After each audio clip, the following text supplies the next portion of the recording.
Hello everyone, it's Serena here. I've come to bring you another video, and in today's video, I'll be going over 10 myths about HRT and 10 facts about HRT. Keep in mind, I am not a medical professional, I am not an expert. This is all from personal experience, so I'm only speaking to what I've experienced and not to actual factual evidence. So, in regards to the myths about HRT, this is more so in regards to HRT from male to female. So if you're taking estradiol, estrogen, or spironolactone, which is testosterone blockers, etc. So, myth number one I have on here, my little booklet, is bone change, or bone density, I guess. So when you're on HRT for estrogen and spironolactone, a lot of people, well, some people, as far as myths go, tend to think that HRT changes your bone size, or the size of your bones, or just anything with your bones, which is completely false. So I have went down shoe sizes. So I used to be a size 11.5 for context, and now I'm a size 10 to 10.5. And that is not because my bones change. It does tend to mess with your ligaments and tendons, but it's more so in line with the facts about HRT. So fact number one is fat redistribution. So just like the fat that moves around your body, that can also affect the fat that's around your feet, which can cause your feet to be wider or thinner depending on how the fat is distributing around your body. And so in my case, the fat around my feet obviously changed, which is why my feet are a bit smaller, because at the end of the day, we're just a big skeleton, right, with meat just wrapped around us. So to clear up that myth, it doesn't change your bones, it just changes the fat around your body. And because of that, that can change your shoe size and things like that, which can mislead you into thinking that, oh man, my bones changed. Well, it doesn't. It can affect the density though, whereas your bones can feel more brittle depending on a couple things like your genes, your immune system, and how your body is reacting to the HRT. So for myth number two, we have voice change. So I want to clear that up real quick. So if you're on HRT for female to male, so you're taking testosterone, it will make your voice deep. But if you're on male to female, so like estrogen, it's not going to do anything for your voice, unfortunately. So we're not really blessed with having the luxury of having something that can make your voice softer and more feminine. It's all down to voice practicing, or you can take voice lessons with actual coaches that can teach you voice feminization.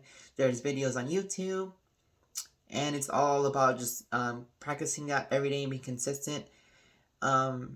Most of us end up sounding like cisgender women once you practice a lot, but maybe you might, but it all just depends on how often you're training your voice to be more feminized, if that's your goal. So fact number two about HRT is thicker hair. More so, your hair is healthier. So so let's say you have thinner hair, or your hair's thinning, it can possibly help with male pattern baldness. It can help with your hair being thin, like on the scalp of your hair, obviously. It can make it thicker, but it also comes into play with, are you taking vitamins? Are you taking biotin, which helps your nails be thicker, helps promote nail growth, hair growth, and the thickness. So on to myth number three, faster hair growth. So hormones don't make your hair grow faster as far as HRT goes for male to female, but it does, like I said before, it can help with the quality and thickness of your hair, but it will not make it grow faster.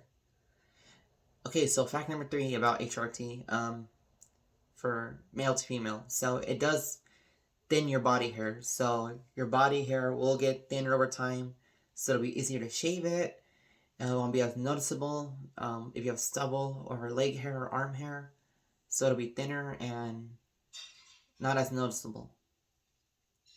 On to myth number 4. So periods. So I'm just going to be blunt. It's not going to give you no periods, menstrual cycles, none of that. So we won't have to go through that. So fact number 4 about HRT. Softer skin. So your skin will become softer, more plumpier, and sensitive. Which is nice and all in theory, in hindsight, but you also got to keep in mind, since your skin is softer and more sensitive, it also is more prone to bruises and cuts. So it is a little bit more, I guess, fragile. So I forgot where I'm at again. 1, 2, 3, 4, 5. Fact number 5. So people think, oh, since I'm taking estrogen now, my body hair is gonna stop growing. I wish. No. So going back to what I said before, it will thin your body hair, so you don't have to shave it as much, and it won't be as thick and as subtle.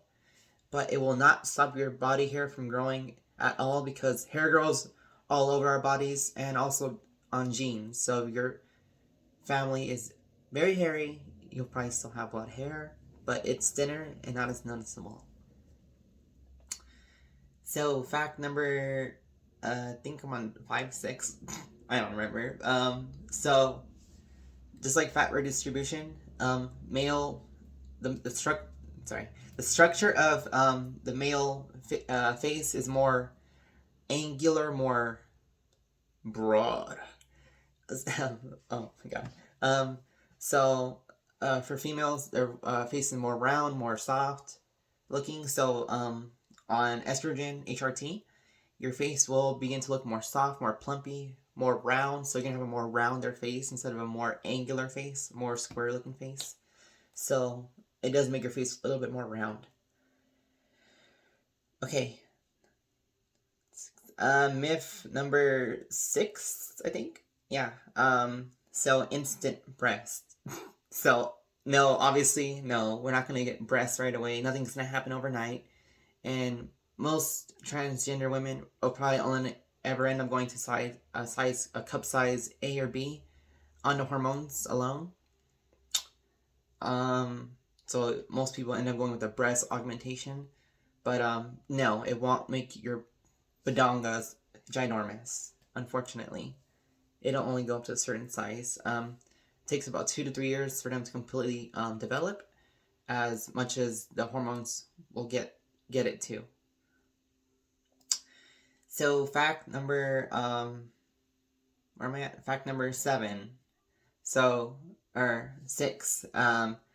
Decrease in muscle mass. So yes, it will decrease your muscle mass. So if that's something that you're happy with, then yay, like me.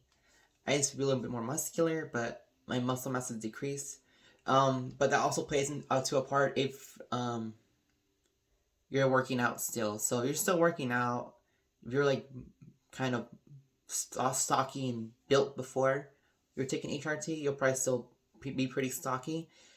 It will still decrease your muscle mass slightly, just because your fat is redistributing from up here to down there. So even then, you're still gonna have some slight muscle mass decrease, but keep in mind all of these are also affected if by your lifestyle. So you still work out, etc., etc.